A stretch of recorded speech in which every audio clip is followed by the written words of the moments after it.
আসসালামু আলাইকুম।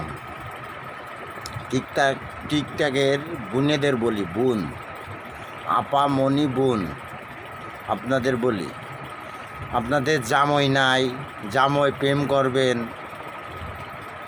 আবার পইটে যাবেন, উইটে যাবেন, এ ধরনের কথা না বলে ভালো ভালো সুন্দর সুন্দর কথা বলতে পারেন না ভাই বোনেরা?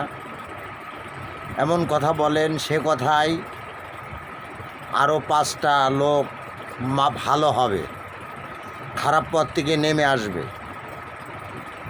সুন্দর সুন্দর কথা বলবেন, সেই সমস্ত কথাগুলোই মানুষ লাইক শেয়ার সুন্দর করে দেবে। কিন্তু আমার জন্য ছেলে দেখেন, আমি প্রেম করব, আমার জন্য আমার লাইক শেয়ার করেন, আমি আপনার বন্ধু হয়ে যাব। আরে বেটা, আমার এই বোনেদের বলি, পইটে যাওয়া, প্রেম করা এত সহজ জিনিস? সহজ মাইনে নেন আপনারা? আপনাদের কাছে প্রেম মনে হয় বাজারে বিক্রি হয়। আরে প্রেম করতে গেলে মেধা লাগে, প্রেম সহজ জিনিস না। দুটো মন এক না হলে কখনোই প্রেম হয় না। যে প্রেম বড় ঊর্ধ্বের জিনিস, কঠিন জিনিস। স্বামী স্ত্রীর বন্ধন কলেমা পড়ে দিয়ে দেই, যুগ যুগ যুগান্তরে থেকে যায়, বাপের বাড়ির নাম করে না, স্বামীর মুখ তাগায় থেকে যায়। কিসের জন্যে? ভালোবাসার জন্যে, প্রেমের জন্যে।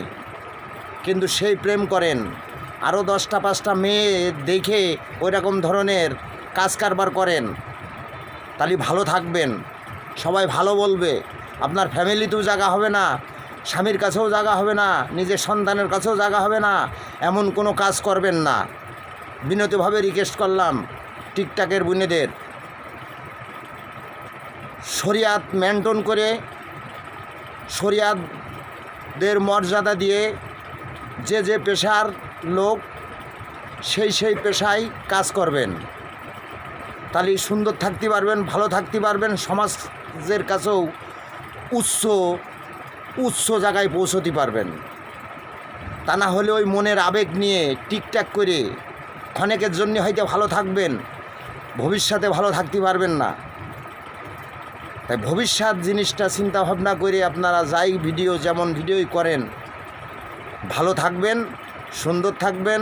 আমার এই কথার মাঝে যদি ভুল ত্রুটি হয়ে যায়, তাহলে টিকটাকের সকল ভাই বোনেদের কাছে ক্ষমা দৃষ্টিতে দেখবেন। আমি আপনাদের একজন ভাই, আমি একজন আপনাদের কলিজার ভাই মনে করবেন।